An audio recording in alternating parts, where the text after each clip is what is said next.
جی doctor صاحب، بڑی اچھی ڈاکٹر صاحب نے بات کی ہے کہ کبھی ایک وقت تھا کہ طلاق کو گالی تصور کیا جاتا تھا، اور 2-3 اشرے ہم پیچھے چلا جائیں تو بہت کم کیس آتے تھے.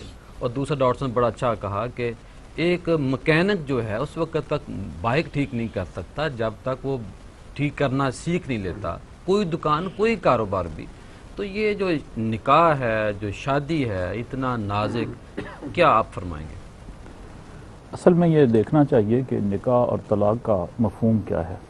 نکاح کا مادہ ہے ناکحہ، اس کا مطلب ہے مل جانا، اور اہل لغات نے اس کی وضاحت یہ کی ہے کہ نکاح ایسے مل جانے کو کہتے ہیں جس طرح نیند آنکھوں میں گھل مل جاتی ہے، یا بارش کے قطرے زمین میں جذب ہو کر زمین میں مل جاتے ہیں. اتنی پیوستگی اور اتنی وابستگی کو نکاح کا بندھن کہتے ہیں، اور طلاق اس بندھن کو توڑ دینے کا نام ہے.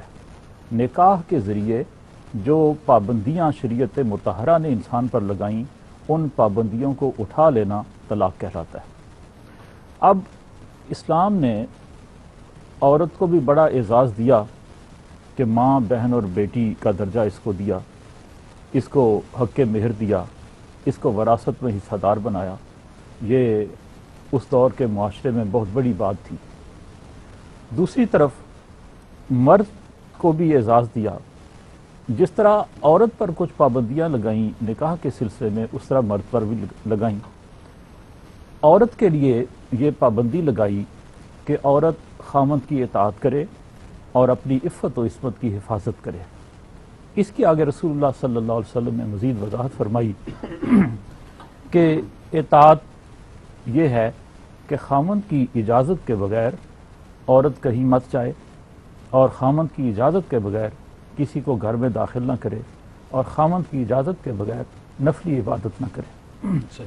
دوسری طرف مرد سے کہا کہ تیرے اوپر عورت کا نان و نفقہ ہے، عورت کی کفالت تیرے ذمہ ہے، اور فرمایا کہ استوصوا بالنساء خیرا، کہ عورتوں کے ساتھ بھلائی والا معاملہ کرو.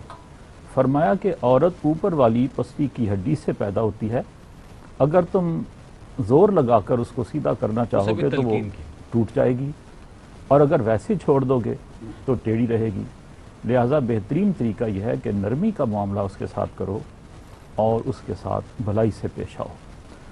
اب مسئلہ یہ ہے ہمارے معاشرے کا کہ عام طور پر آج کل ایک جذباتی کیفیت کے تحت لڑکا اور لڑکی آپس میں نکاح کر لیتے ہیں، جس کو ہم لو میرج کہہ سکتے ہیں، اور دینی مسائل سے واقفیت نہیں ہوتی.